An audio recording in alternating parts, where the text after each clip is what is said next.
amigo at miga. Today is our last day na manatili tayo dito sa Pilipinas dahil tomorrow is my flight. So gusto ko bago ako umalis, masisitel ko yung kahit hindi man lahat, yung mga bagay-bagay na gusto kong gawin para hindi ko na ibibilin sa aking mga angels. So a couple of days ago, I go home to my family, which is my hometown in Mindanao. So umuwi ako doon dahil binisita ko yung aking madirist at naging smooth naman yung pagbisita ko doon at naging okay. So doon sa Mindanao kasi sariwa yung mga gulay, lahat ng mga bagay-bagay doon pagdating sa mga root crops ay masarap talaga at saka talagang iba yung atmosphere doon pagka nandun ka.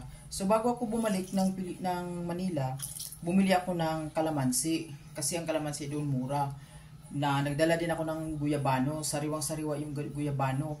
As in, hinog na kasi yun eh. Gusto kong bitbitin lahat ng mga meron dun sa probinsya. Kaya lang, siyempre, limited lang naman yung ating pwedeng mabitbit. At kahapon ko lang dinakain yung guyabano.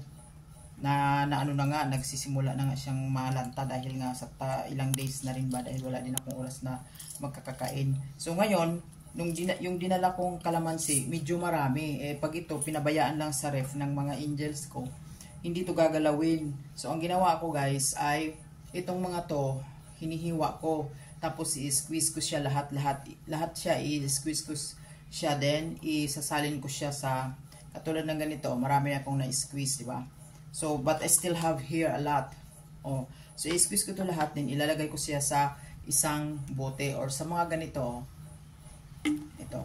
At ilalagay mo siya sa freezer para ma-preserve siya. Then kung kailangan gagamitin, ilalabas lang siya, then isasalin lang para fresh pa rin siya.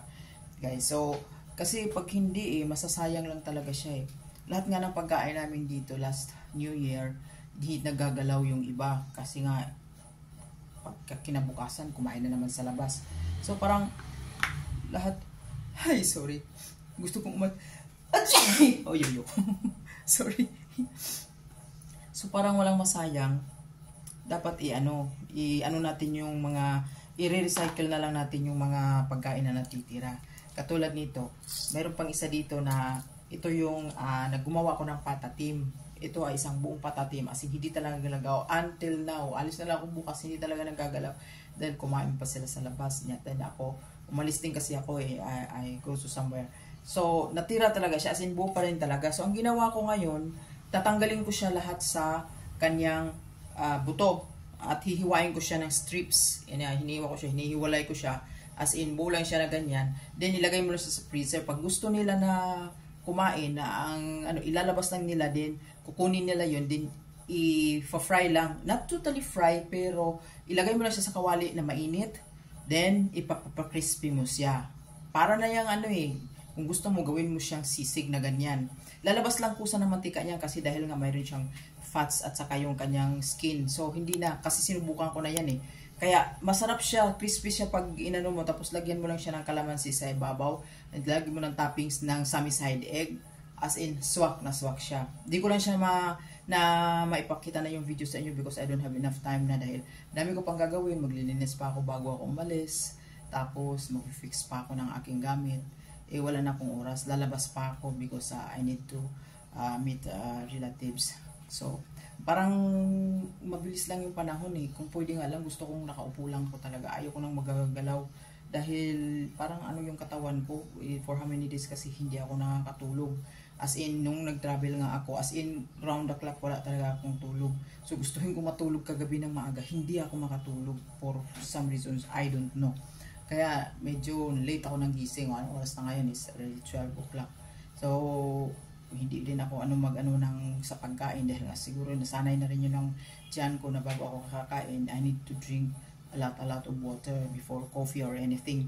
So, ito na lang muna ang ginagawa ko ngayon para wala na silang gagawin. Kumbaga sa kung gusto nilang gamitin, nandyan na, ready na.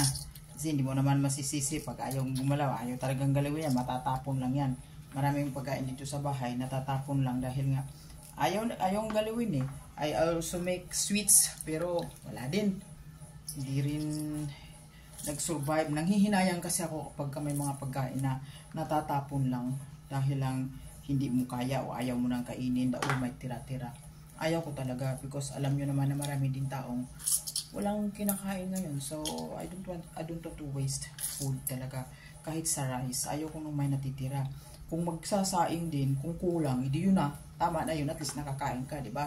Pag sobra-sobra din kasi, tapos ipapakain mo lang naman din sa aso, parang hindi rin ano, kasi yung dugi namin kumakain yung dog food Dog food, tapos bibigyan mo pa ng rice, tapos may ulam pa. So siya lang itong mga ano ko mga angels ko kasi kung anong ulam namin sa lamesa, ulam din ng aming dugi. So, ganun sila magmahal sa animals. Pero okay lang naman yun, walang ganun. Pero at least, yung lilimitahan lang natin ba, wag naman masyado. Kasi, alam mo na, mahirap din. Kasi, naranasan din naman natin yung walang-wala tayo. So, ay gusto ko lang din naman na yung ano lang, tamang-tama. Diba? Bye-bye!